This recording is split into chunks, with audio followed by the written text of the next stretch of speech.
Hello বন্ধুরা, কেমন আছেন সবাই? আশা করি ভালো আছেন। এই এত কষ্ট আর মেনে নেওয়া যায় না। এই দেখুন, আজকে আমাদের রেসিপি এই রুই মাছ রুই মাছ আর বেগুন,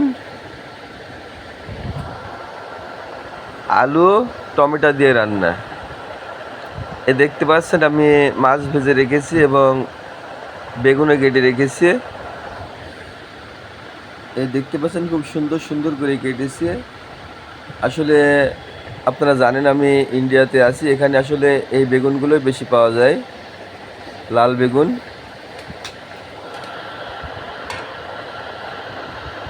আর দেখেন ভাত রান্না করে রেখেছি, সুন্দর ঝরঝরে হয়েছে ভাত। আর দেখছেন এদিকে টমেটো আর আলু দিয়ে কষিয়ে নিলাম, নিয়ে এই যে হালকা পানি দিয়ে দিলাম। এই পানিটা এখন যতক্ষণ না ফোটে ততক্ষণ আমি মাছ এবং বেগুন দেব না। এ দেখছেন আস্তে আস্তে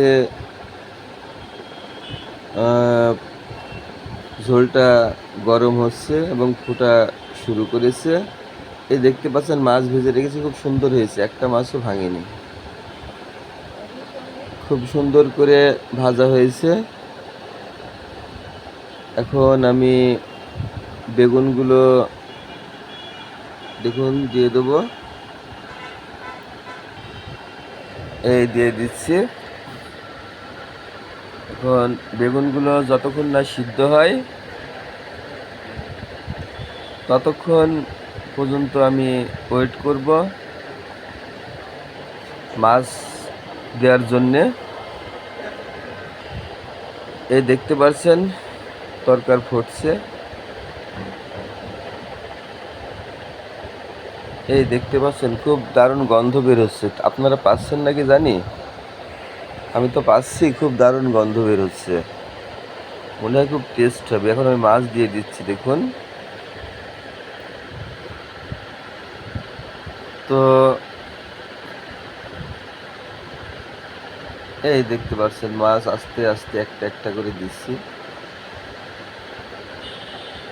আসলে অনেক মাছ হয়ে গেছে, মানুষ হিসাবে মাছ হয়ে গেছে অনেক বেশি।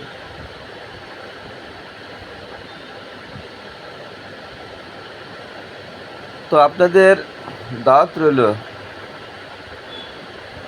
যদি খেতে চান তাহলে চলে আসুন ইন্ডিয়ার আলিপুরদুয়ার মুনলাইট হোটেল।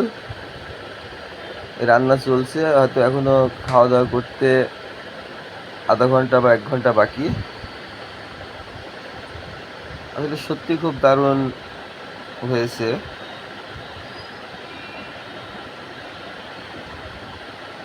এই দেখতে পাচ্ছেন তরকারির কালার।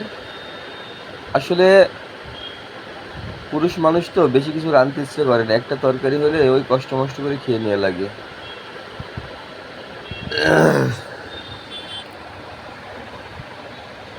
তো ভিউয়ার্স, আপনারা আজকে দেখলেন কিভাবে টমেটো, আলু, বেগুন আর মাছ দিয়ে রান্না করতে হয়। তো আমার এই ভিডিওটি যদি ভালো লেগে থাকে লাইক, শেয়ার, কমেন্ট করে আমার পাশে থাকবেন এবং আমাকে উৎসাহিত করবেন।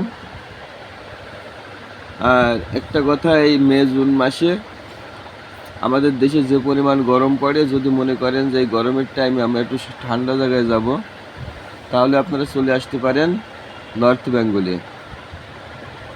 ইন্ডিয়ার দার্জিলিং, কালিম্পং, জলপাইগুড়ি, আলিপুর, কোচবিহার, এই 5-6টা জেলার যে কোনো একটা জেলায় আসতে পারেন। আসলে আপনারা এই গরমের সময় ঠান্ডা উপভোগ করতে পারবেন। তো ভিউয়ার্স, সবাই ভালো থাকবেন, আমার ভিডিওটি লাইক, শেয়ার, কমেন্ট করবেন। খোদা হাফেজ।